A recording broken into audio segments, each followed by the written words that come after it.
The Japanese room with tatami mat is quite interesting, but I had some difficulty at the beginning, or until recently.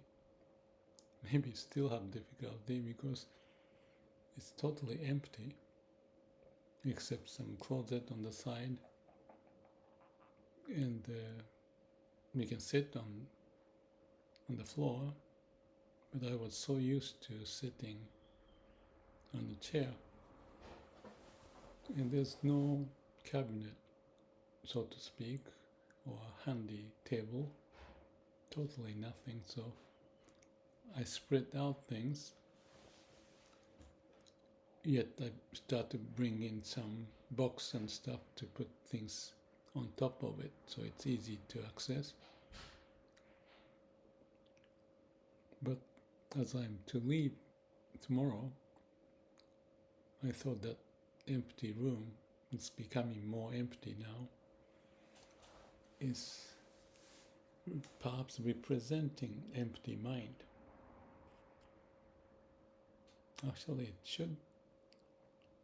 it makes sense to think like that. So as I clean up, I organize, put things and ready for travel. And the life is a travel. So we have to keep cleaning up to make the most of what we need to keep and move on, but not too much.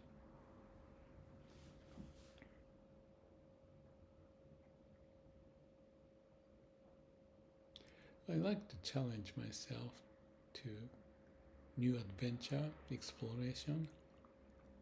And one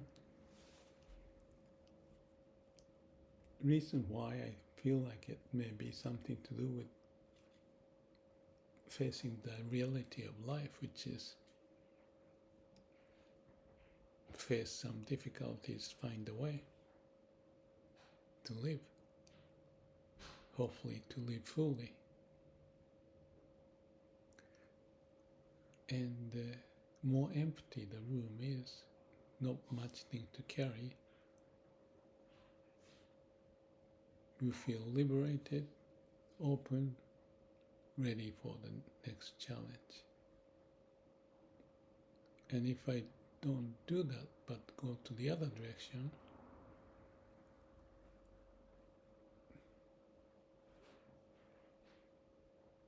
it's different. But like I reflect now, the time in New Zealand where I have a house, I like it. Everything organized where things are, not like this backpackers inn where things has to be kept in certain order according to the needs of the people in this inn. So there's a way that has to be followed, but in New Zealand, in my house, it's like a part of my body. I feel the same here because I have to match to the needs of the environment in backpackers inn. So I find a way, but it takes time. But as I leave and have to figure out what to do and give away, throw away, organize what to bring, not to bring, and prepare, I take it's a good process. Necessary and sometimes painful to depart certain things, even with people that you spend time with. In a way, it ends as I travel and possibly meet next time I'm here.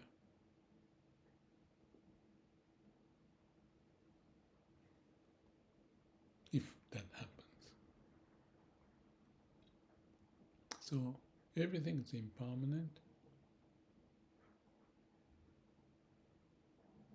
and we need to play the game, so to speak, given that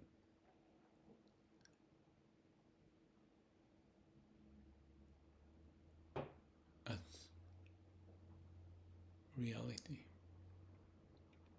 But like I shared few videos, I feel we still find the absolute state, the core of our being. And that's always, in my view, important to know impermanence, but still find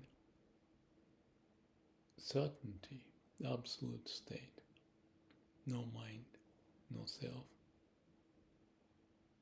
no more question.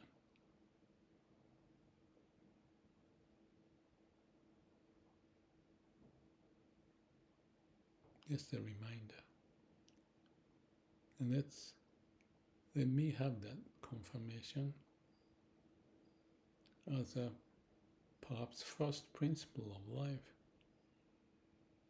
and then find a way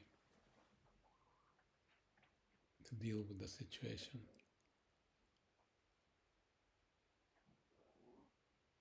Like a child, when they are born, they ask lots of questions after starting to learn some language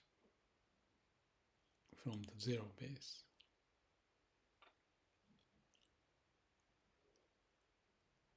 When they have difficulties, they have to reconstruct the way and deal with it.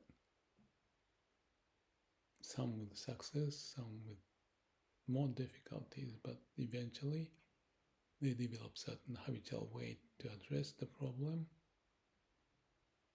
So they think that's the way, but that could be wrong too.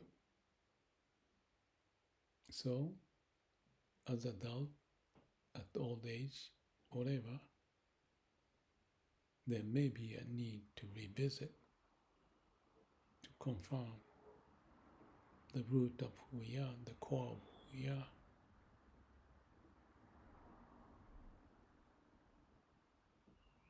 And feel safe, certainty, as if it's like our eternal home that we can confirm. And then move on,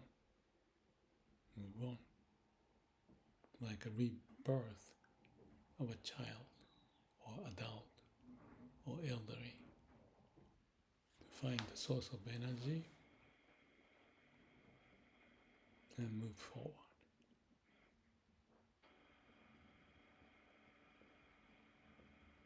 I think confirming that every now and then is refreshing for me.